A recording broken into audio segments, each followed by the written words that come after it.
De la Revue Française, que consiste en un viaje de 15 días a París con todos los gastos pagados.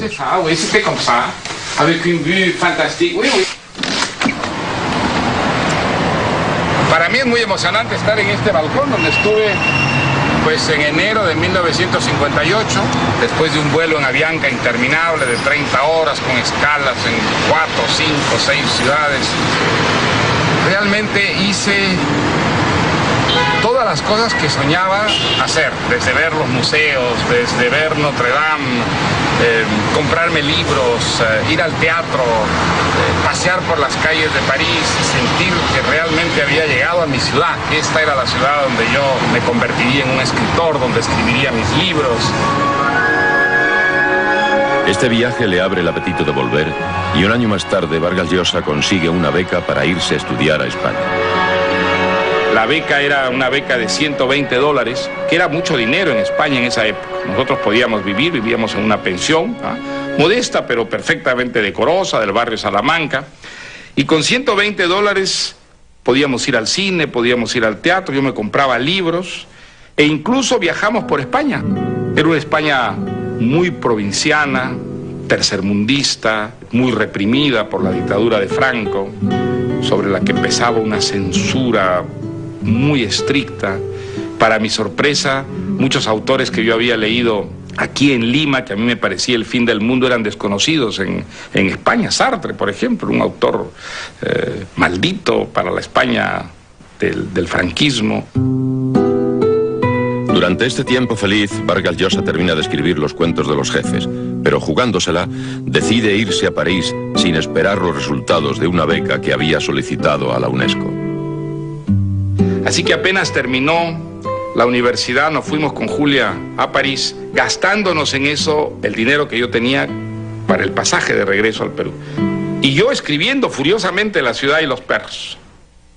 Luego, en septiembre, llegó finalmente la lista de los becarios y yo no estaba en esa lista. Así que nuestra vida se volvió sumamente precaria.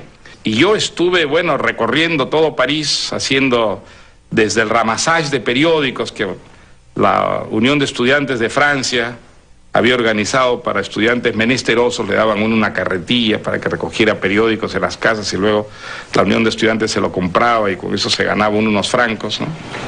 Hasta que finalmente conseguí un trabajo que era el mejor de todos para mí en la radio televisión francesa. Era un trabajo de noche y tenía prácticamente todo el día libre para escribir. Y ese programa de radio se prolongaba en un café de la esquina y la parte mejor del programa era la que no se transmitía, era la del café justamente. De ahí salían todos los temas de nuestra generación, en realidad, los temas literarios de nuestra generación. La relación, por ejemplo, de la literatura con la política, nuestra lectura de Jean-Paul Sartre, de Albert Camus, etc. Yo recuerdo que viví bastantes años en la selva. Entonces, yo tenía un radio que supuestamente era muy potente, y entonces él trabajaba en la radio televisión francesa. Y yo estaba en plena selva porque no se oía pues ni los mosquitos, una cosa así, y la noche muy bonito, y yo prendo el radio y escucho una voz que decía: atención, Tingo María, quiero mandar un mensaje muy especial a una prima que vive en plena selva. Yo me quedé tan sorprendida que no sabía a quién comentarle, gritaba: ¡ay, qué maravilla!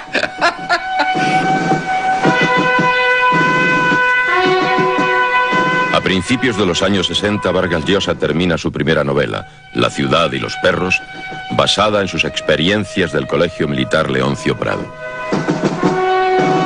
Cuando yo terminé La ciudad y los perros, pues la presenté a distintas editoriales, me la rechazaron todas, y quedé bastante, desmoralizado, con los rechazos. Me acuerdo, Ruedo Ibérico la rechazó la editorial Losada.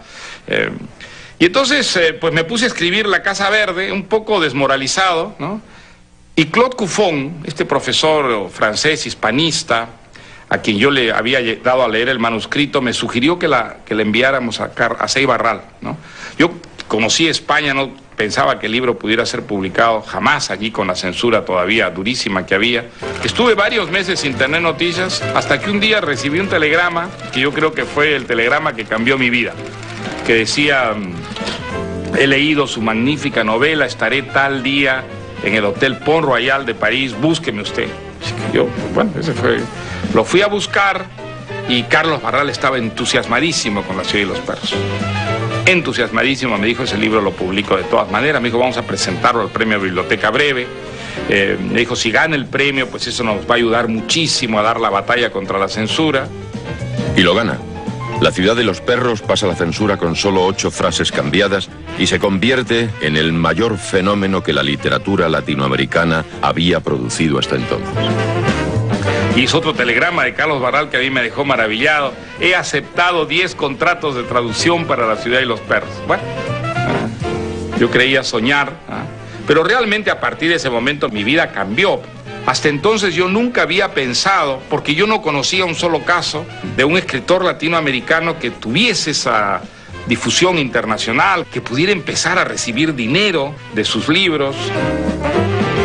La ciudad de los perros es la primera novela moderna escrita en español en América. De eso no hay la menor duda. Es decir, el boom que se habla del boom latinoamericano, para mi manera de ver, comienza con La ciudad de los perros. Ni Borges ni nadie.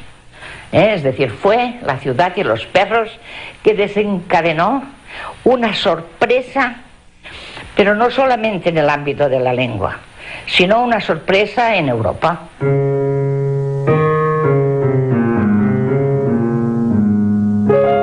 En 1964, cuando su carrera literaria despega, el estrepitoso matrimonio con la tía Julia llega a su fin. Bueno, digamos, la relación con Julia pues fue una muy buena relación, pero el amor, la pasión fue desapareciendo muy pronto, ¿no? Y quedó más bien una rutina y diríamos, un aprecio mutuo, ¿no? Pero eso no basta para sostener un matrimonio, ¿no? Y nos separamos en buenos términos. La verdad que durante un buen tiempo la relación, aunque distante, fue cordial. Solo se crispó y envenenó cuando publiqué la tía Julia y el escribidor, que Julia tomó bastante mal. Vargas Llosa demuestra su infatigable fidelidad a la familia al casarse en 1965 con su prima hermana Patricia Llosa, quien desde entonces no solo ha sido su esposa, sino también su brazo derecho. Cuando yo fui a vivir a Europa, fui a encontrarme con un primo hermano. Me acuerdo que se convirtió casi en un compañero para mi hermana y para mí, porque de la mano de él pues íbamos a los museos, comenzamos a leer, y yo creo que de pronto en un momento dado pues esa relación se transformó en otra cosa, ¿no? Bueno, Patricia fue a estudiar francés a la Sorbona, y pues al principio de una manera muy discreta, y luego pues el amor, ¿no? Ese amor-pasión que rompe barreras, que se crece ante los tabúes, fue desde luego algo bastante traumático, y por supuesto para la familia un nuevo escándalo. Eso fue catastrófico. Fue catastrófico porque eso sale un poco a raíz del accidente de mi prima Wandita, que muere en un accidente y Mario va a reconocerla. Entonces ahí como que se destapa esto. La tía Julia ya había hecho conocimiento de eso a su hermana, a la tía Olga. Fue una notición en la familia, porque además no solamente que eran primos hermanos, sino que era complicado porque él había sido casado con la hermana de la mamá. Entonces era un drama de nunca acabar. Los amores con Patricia continuaron a la distancia, pero bueno, fue una prueba a la que esa relación resistió. Y 2 años después regresé a Lima y nos casamos. Al poco tiempo de casados, los Vargas Llosa se instalan en Londres, donde viven con sus 2 primeros hijos, Álvaro y Gonzalo. Era muy curioso porque Mario, que siempre ha tenido una disciplina férrea, se encerraba en la sala y entonces toda la familia tenía que irse a la cocina. Y había unas ratas enormes merodeando por todas esas partes, y Patricia le tenía un miedo enorme a esos animales. Era para tenerle miedo, no eran ratas, eran nutrias realmente. Y como nutrias se nutrían de todo lo que podían comer en esa casa. Para sostener a su familia, Vargas Llosa se hace profesor de la Universidad de Londres hasta que la superagente literaria Carmen Balcells llega a su rescate. La leyenda dice que yo financié a Mario la escritura de su novela, que lo saqué de la escuela horrorosa donde estaba dando clases. Todo esto es una parte real, porque fue así realmente, no es que sea mentira, pero no fue ese el motivo que a mí me motivó a hacer esa oferta. Fue que yo me dije a mí misma que tengo la única oportunidad en la vida de representar directamente a un autor que escribe en castellano, representarlo a la manera de los agentes ingleses o americanos, que es el agente que maneja todo con su editor, porque en realidad yo era un instrumento subsidiario del editor. Y fue cuando yo me dije, Mario vive en Londres, donde hay un agente en cada 2 puertas y me va a quitar ese cliente cualquier inglés. O sea, este fue el verdadero movimiento de fuerza que yo hice para atraerle hacia mí, hacia Barcelona. En Barcelona nace su única hija mujer, Morgana. Los niños tuvieron que cambiar de colegio desde que tuvieron uso de razón y entraron al colegio, ¿no? De pronto me di cuenta que uno de mis hijos había cambiado, yo creo que a la edad de 7 o 8 años, como 6 veces de colegio, una cosa así, ¿no? Una vez estábamos en un restaurante almorzando, los niños andaban sueltos por ahí y dijo, mira, van a acabar con este restaurante, yo me los llevo, te espero en la puerta. Lo que menos imaginé es que algún día terminaría yo no solamente amigo de Álvaro, sino escribiendo con él un libro. Solo Álvaro ha seguido la carrera de su padre. Gonzalo trabaja para las Naciones Unidas y Morgana es fotógrafa.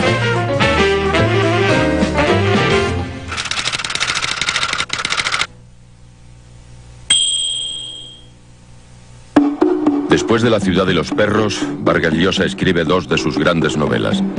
La Casa Verde, basada en parte en sus recuerdos de Piura, y la que muchos consideran como su gran obra maestra, Conversación en la Catedral. Conversación en la Catedral es una novela que se puede llamar novela polifónica, ¿no? Novela de muchas voces, de muchas historias paralelas. Hay un momento en que en una página de Conversación en la Catedral puede haber 12 personajes hablando. Están todos mezclados, los distintos niveles, los vasos comunicantes entre ellos. Eso es esencialmente el punto de vista moderno en la literatura, ¿no? La incorporación de los puntos de vista distintos, pero no necesariamente superpuestos, sino en un solo plano temporal. Yo siempre he pensado que la novela es un género que busca la totalidad. Quiere crecer en el tiempo, en el espacio, abarcar cada vez más. Quiere competir con la realidad. Por eso utilicé yo en el libro sobre García Márquez esa fórmula alegórica. Una novela es un deicidio, es rehacer la obra de Dios, crear una realidad a imagen y semejanza de uno mismo, del novelista que crea, que inventa. Al mismo tiempo que Vargas Llosa produce estas grandes obras, una serie de escritores de primera línea aparece a lo largo y ancho del continente. Bueno, el boom se formó primero porque hubo grandes novelas que aparecieron, ¿no? Apareció Rayuela, apareció La ciudad de los perros y después La Casa Verde, aparecieron las mejores novelas de Carlos Fuentes, que son para mí La muerte de Artemio Cruz, y La región más transparente. Después ya un poco más tarde salió 100 años de soledad, que fue un boom narrativo de por sí. Así que eso formó lo que se llamó el boom latinoamericano. Tenía unos paradigmas morales que eran franceses, que eran Marot, eran Camus, eran Sartre. Pero tenían unos paradigmas literarios que eran norteamericanos. Uno era Hemingway y otro era Faulkner. Entonces Hemingway es escribir de manera concisa, seca, cortante, telegráfica, periodística. Y Faulkner lo que les enseñó es cómo crear una selva de símbolos, cómo crear una selva de imágenes, cómo crear una... de la Revue Française, que consiste en un viaje de 15 días a París con todos los gastos pagados.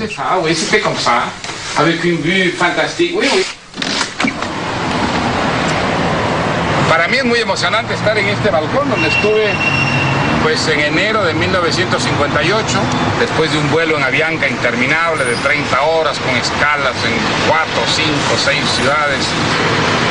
Realmente hice todas las cosas que soñaba, el dinero que yo tenía para el pasaje de regreso al Perú. Y yo escribiendo furiosamente La ciudad y los perros. Luego en septiembre llegó finalmente la lista de los becarios y yo no estaba en esa lista. Así que nuestra vida se volvió sumamente precaria. Y yo estuve, bueno, recorriendo todo París, haciendo desde el ramassage de periódicos que la Unión de Estudiantes de Francia había organizado para estudiantes menesterosos, le daban una carretilla para que recorrieran. Desde ver los museos, desde ver Notre Dame, comprarme libros, ir al teatro, pasear por las calles de París y sentir que realmente había llegado a mi ciudad. Esta era la ciudad donde yo me convertiría en un escritor, donde escribiría mis libros. Este viaje le abre el apetito de volver y un año más tarde Vargas Llosa consigue una beca para irse a estudiar a España. La beca era una beca de $120, que era mucho dinero en España. Aquí en Lima, que a mí me parecía el fin del mundo, eran desconocidos en España. Sartre, por ejemplo, un autor maldito para la España del franquismo. Durante este tiempo feliz, Vargas Llosa termina de escribir Los cuentos de los jefes, pero jugándosela, decide irse a París sin esperar los resultados de una beca que había solicitado a la UNESCO. Así que apenas terminó la universidad, nos fuimos con Julia a París, gastándonos en eso en esa época. Nosotros podíamos vivir, vivíamos en una pensión, modesta pero perfectamente decorosa, del barrio Salamanca, y con $120 podíamos ir al cine, podíamos ir al teatro, yo me compraba libros, e incluso viajamos por España. Era una España muy provinciana, tercermundista, muy reprimida por la dictadura de Franco, sobre la que pesaba una censura muy estricta. Para mi sorpresa, muchos autores que yo había leído